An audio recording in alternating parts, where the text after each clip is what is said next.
Okay, so today we will start about we will read about Golgi complex. Golgi complex को हम Golgi apparatus भी बोलते हैं, okay, Golgi complex भी बोलते हैं, Golgi body भी बोलते हैं, ठीक है। अब ये जो Golgi body है, Golgi complex है, इसको डिस्कवर किया था कैमेलियो गोल्जी ने। तो फर्स्ट जो इसकी जो डिस्कवरी है गोल्जी की, गोल्जी बॉडी की या गोल्जी एपरेटस आप बोल सकते हो, तो उसको किसने डिस्कवर किया था? कैमेलियो गोल्जी ने डिस्कवर किया था, ठीक है।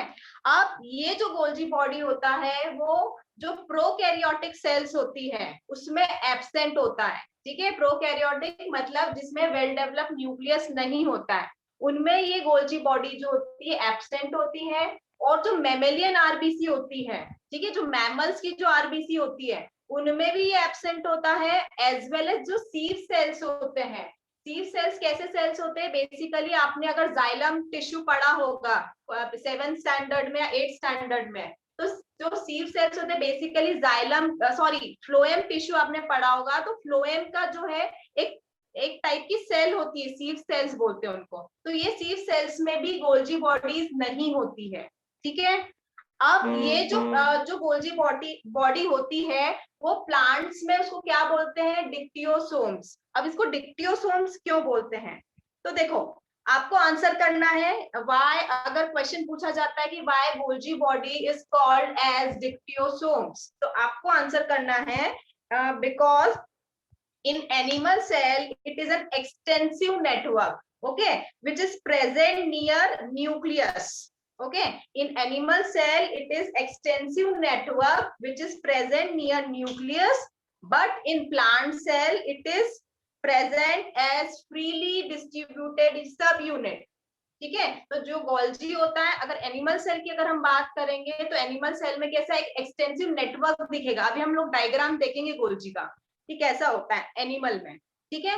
लेकिन प्लांट में कैसी होती है? वो फ्रीली डिस्ट्रीब्यूटेड यूनिट होती है, सिंपल सिंगल यूनिट होती है, ठीक है। इसलिए इसको हम क्या बोलते हैं? डिक्टियोसोम्स बोलते हैं, ठीक है।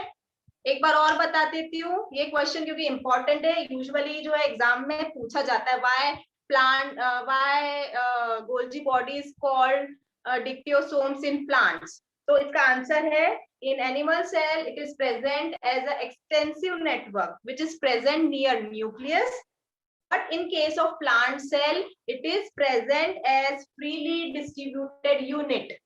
Okay, that's why it is called dictyosomes. चलो, अब इसके बाद जो नेक्स्ट पॉइंट है वो है ये जो गोल्जी एपरेटस होता है वो कैसा होता है? इसमें सिंगल मेम्ब्रेन प्रेजेंट होती है। जैसे हमने देखा था माइटोकॉन्ड्रिया, उसमें कैसी थी? डबल मेम्ब्रेन प्रेजेंट थी। लेकिन ये जो गोल्जी कॉम्प्लेक्स होता है, जो ऑर्गेनल है, वो कैसे कंसिस्ट होता है? सिंगल मेम्ब्रेन से कंसिस्ट होता है, ठीक है। अब इसमें क्या क्या चीजें प्रेजेंट होती है? तो इसमें प्रेजेंट होता है सिस्टर्न्स प्रेजेंट होती है, वेसिकल्स प्रेजेंट होती है और वैक्यूल प्रेजेंट होता है, ठीक है। तो 3 कंपोनेंट होते हैं बेसिकली, ठीक है। और इसके अलावा अब हम इसका डायग्राम देखते हैं सबसे पहले। तो मैम आपने जो वो क्वेश्चन बताया वो फिर से बताओ ना, वो क्वेश्चन। देखो, प्लांट डिक्टियोसोम्स क्यों बोलते हैं? गोल्जी बॉडी क्यों नहीं बोलते? जैसे हम एनिमल सेल में गोल्जी को गोल्जी बॉडी बोलते हैं, मतलब जो सेल ऑर्गेनल है, बट प्लांट में उसका नाम जो है वो डिक्टियोसोम्स है। तो क्यों नहीं डिक्टियोसोम्स है? क्योंकि प्लांट्स में जो है वो फ्रीली डिस्ट्रीब्यूटेड यूनिट होती है, सिंगल यूनिट प्रेजेंट होती है, उसमें कोई नेटवर्क नहीं प्रेजेंट होता है मेम्ब्रेन्स का, ठीक है। लेकिन एनिमल सेल में एक्सटेंसिव नेटवर्क प्रेजेंट होता है, इसीलिए हम उसको डिक्टियोसोम्स बोलते हैं इन प्लांट सेल, ठीक है। अब मैं डायग्राम ड्रॉ करती हूँ।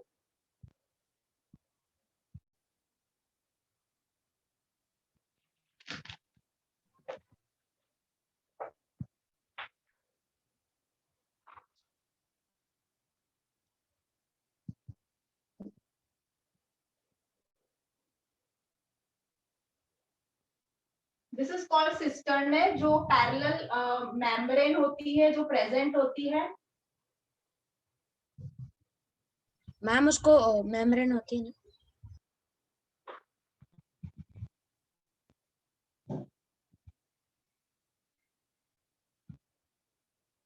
कुछ इसमें क्या प्रेजेंट होते हैं, वेसिकल्स और वैक्यूल्स प्रेजेंट होते हैं। मैम हम ये ड्रॉ करें। हाँ, you have to draw in your notebook. तो ये जो पैरेलल आपको मेम्ब्रेन्स दिख रही है इसको क्या बोलते हैं, cistern. Ma'am, do you write? Ma'am, I have sent that out to you.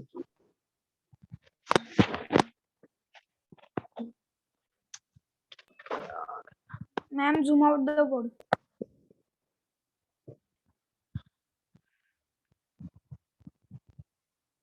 अभी सबको क्लियर दिख रहा है ना, पिक्चर दिख रही है, कोई ऐसा है जिसको नहीं दिख रहा है? Anyone please? Yes, ma'am, clear. No, ma'am, it's clear. Okay, ma'am yes बोलो। मैंने चैट बॉक्स में डाउट डाला। में डाउट नहीं दिख रहा है मुझे। मैम मोबाइल पे होगा शायद, प्राइवेट पे डाला है।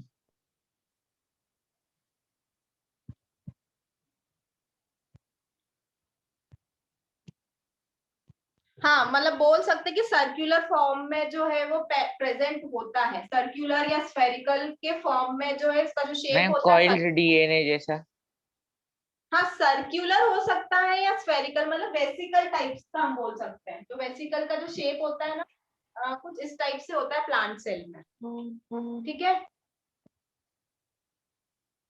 तो ये जो पैरेलल जो आपको मेम्ब्रेन्स दिख रही है जिसको हम बोलते हैं सिस्टर्न है, इसके अलावा क्या प्रेजेंट होती है, वैक्यूल प्रेजेंट होता है और वेसिकल्स प्रेजेंट होती है।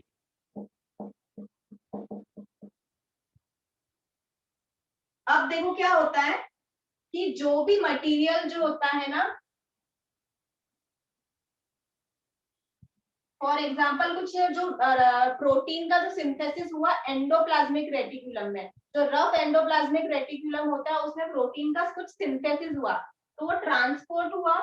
ठीक है, तो this is the transport vesicle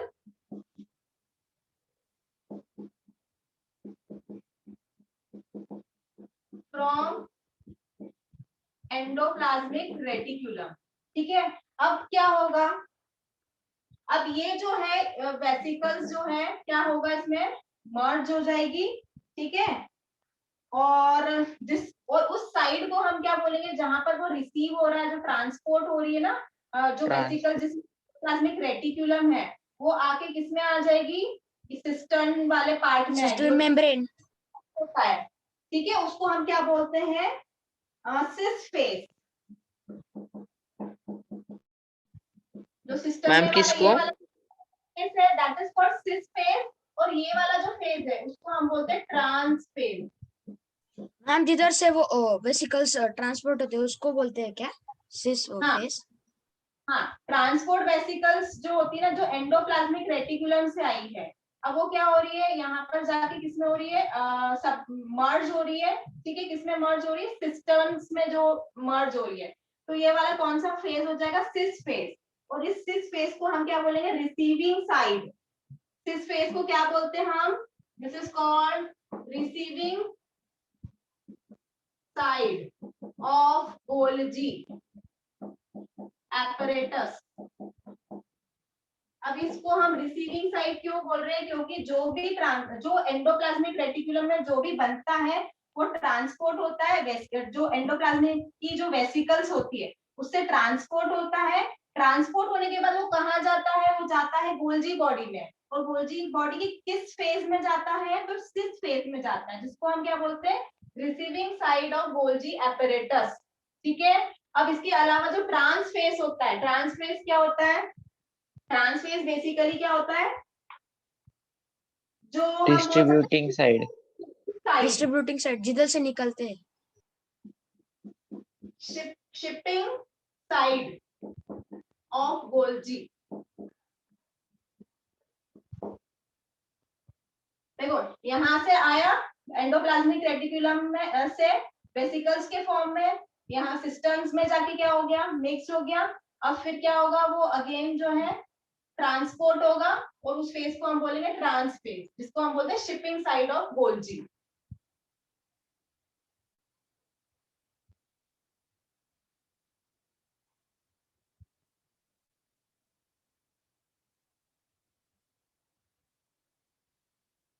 ठीक है। Ma'am, that transphase only takes place at the end of the Golgi apparatus. हाँ, क्योंकि यहाँ से आया एंडोप्लाज्मिक रेटिकुलम में जो भी ट्रांसपोर्ट हुआ वो कहाँ पर आया, गोल्जी में आया। गोल्जी से फिर क्या होगा, अगेन वेसिकल्स के फॉर्म में जो है ट्रांसपोर्ट हो जाएगा, या तो वो सेल के बाहर चले जाएगा या सेल के अंदर ही रहेगा। ठीक है। मैम जो ट्रांसपोर्ट वेसिकल होगा उसमें Yes, प्रोटीन्स होगा ना? हाँ, प्रोटीन्स हो सकता है, हार्मोन्स भी हो सकते हैं। सबने ड्रॉ किया है? Yes, ma'am. 1 minute.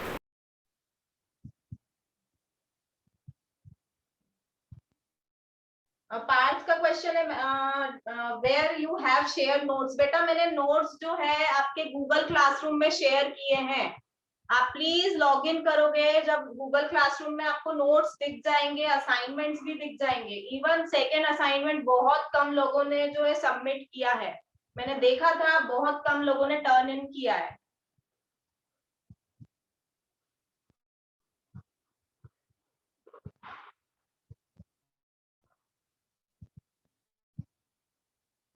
सबने ड्रॉ किया diagram? 1 minute. Yes, miss. Yes, miss.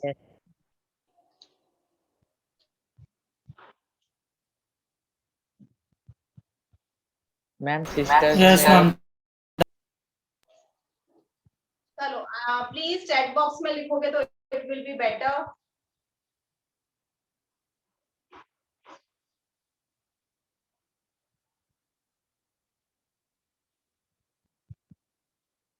Ma'am please explain again. ठीक है, मैं बता देती हूँ। देखो, जो गोल्जी बॉडी होती है वो कंसिस्ट होती है सिस्टर्ने से। ठीक है, ये आपको जो ऐसी मेम्ब्रेन दिख रही है, ठीक है, इसको बोलते हैं हम सिस्टर्ने। इसके अलावा और क्या प्रेजेंट होता है, वैक्यूल प्रेजेंट होता है और वेसिकल्स प्रेजेंट होती है। ये वेसिकल का क्या फंक्शन होता है, बेसिकली ट्रांसपोर्टेशन का जो होता है फंक्शन होता है। ठीक है, अब इसकी दो साइड होती है। देखो, जहां से कोई भी चीज का ट्रांसपोर्ट हुआ, फॉर एग्जांपल एंडोप्लाज्मिक रेटिकुलम से किसी चीज का फॉर्मेशन हुआ, तो कहाँ आएगी, वो गोल्जी बॉडी में आएगी। ठीक है, तो वो इसको हम क्या बोलेंगे, receiving side of Golgi apparatus. जो रिसीविंग साइड होता है उसको हम बोलते हैं सिस फेस। ठीक है, जहां से रिसीव हो रहा है कोई भी जो मटेरियल रिसीव हो रहा है, कहाँ से हो रहा है, उसके सिस फेस से रिसीव हो रहा है। ठीक है, फिर ये सिस्टर्ने में जाएगी और फाइनली प्रोडक्ट जो भी बनाएगी वो उसको हम बोलेंगे ट्रांसफेस बोलेंगे, जिसको हम बोलते हैं शिपिंग साइड ऑफ गोल्जी। मतलब यहाँ से जो है कोई भी मटेरियल का, हार्मोन्स का, प्रोटीन का क्या होगा, शिपिंग होगा। तो that is called shipping side of Golgi, और जिसको हम बोलते हैं ट्रांसफेस। ओके, चलो। Ma'am what is saccules? क्या बेटा, सैक्यूल्स क्या होता है मैम? क्या होता है, तो देखो सैक्यूल्स बेसिकली कुछ नहीं, सिस्टर्न्स का ही जो पार्ट होता है, जो अलग अलग मतलब लाइक सिस्टर्ने का ही पार्ट होता है, जिसको हम बोलते हैं सैक्यूल्स। ठीक है, वो क्या होता है, अलग अलग होता है, मतलब मिक्स्ड होता है, मतलब पूरा मर्ज होता है। सैक्यूल्स जो होता है ना, मर्ज होता है, और फाइनली जो है सिस्टर्न जो होती है वो पैरेलल मेम्ब्रेन्स में कन्वर्ट हो जाता है, उसको हम बोलेंगे saccules. Ma'am Golgi apparatus single membranous होता है ना? हाँ, सिंगल मेम्ब्रेनस होता है। Ma'am I have posted my doubt. Yes, Rajveer, the question है, ma'am, the protein in the vesicle when are poured in cistern does not any modification takes place in the protein. Protein में देखो जो manufacture हुआ है protein, उसमें कोई modification नहीं होगा। ये तो शिपिंग के लिए जो है, ट्रांसपोर्टेशन में वेसिकल्स जो होती है ना वो हेल्प करती है, इसलिए गोल्जी में सारी चीजें रिसीव होती है। तो उसमें कोई प्रोटीन का स्ट्रक्चर कोई चेंज नहीं होगा। जो प्रोटीन बन चुका है उसमें उसके कंपोजिशन में जो है चेंज नहीं होगा। ठीक है, अब बायोजेनेसिस में कल बताऊंगी बायोजेनेसिस क्या होता है। इतना सबको क्लियर है?